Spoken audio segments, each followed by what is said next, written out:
High profile चंदन Mishra murder case में अब जो जानकारी हम आपको देंगे वो सुनकर आप चौंक जाएंगे, आपके रोंगटे खड़े हो जाएंगे।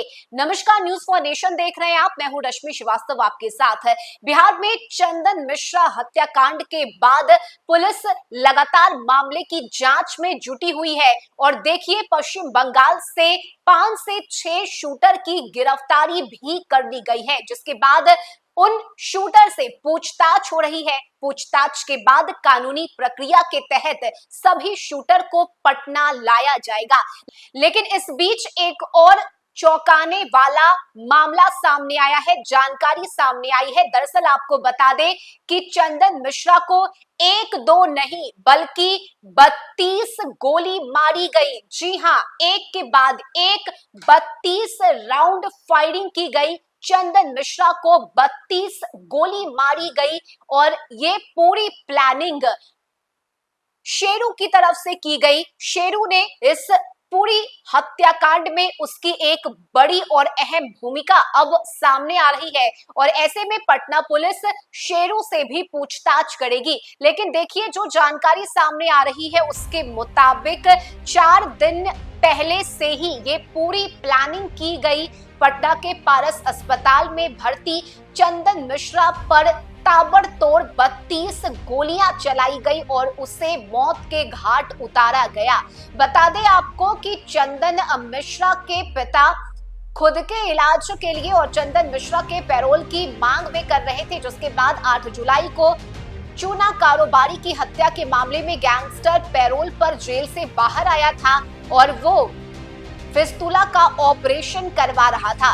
इसके बारे में पता करने के लिए वो पटना एम्स भी गया और वहां से उसके गुर्गे ने रील्स भी बनाकर डाली। बताया जा रहा है कि एम्स के बाहर ही चंदन मिश्रा की पहले हत्या की साजिश रची गई थी, लेकिन भीड़ और सही तैयारी नहीं होने की वजह से इस वारदात को अंजाम नहीं दिया जा सका। ऐसे में चंदन मिश्रा 15 जुलाई की सुबह करीब 9:57 पर राजा बाजार स्थित पारस अस्पताल में भर्ती हुआ। उसका उसी दिन ऑपरेशन भी होना था और ऑपरेशन के बाद गैंगस्टर चंदन मिश्रा को प्राइवेट वार्ड में कमरा नंबर 209 में शिफ्ट कर दिया गया था। 17 जुलाई को पारस अस्पताल में ही बदमाशों ने घुसकर गैंगस्टर चंदन मिश्रा की गोलियों से भूनकर हत्या कर दी और इस हत्या के बाद अब एक एक कर कई चौंकाने वाली जानकारी सामने आ रही है। चंदन मिश्रा बक्सर के औद्योगिक थाना क्षेत्र के सोनबरसा गांव के रहने वाले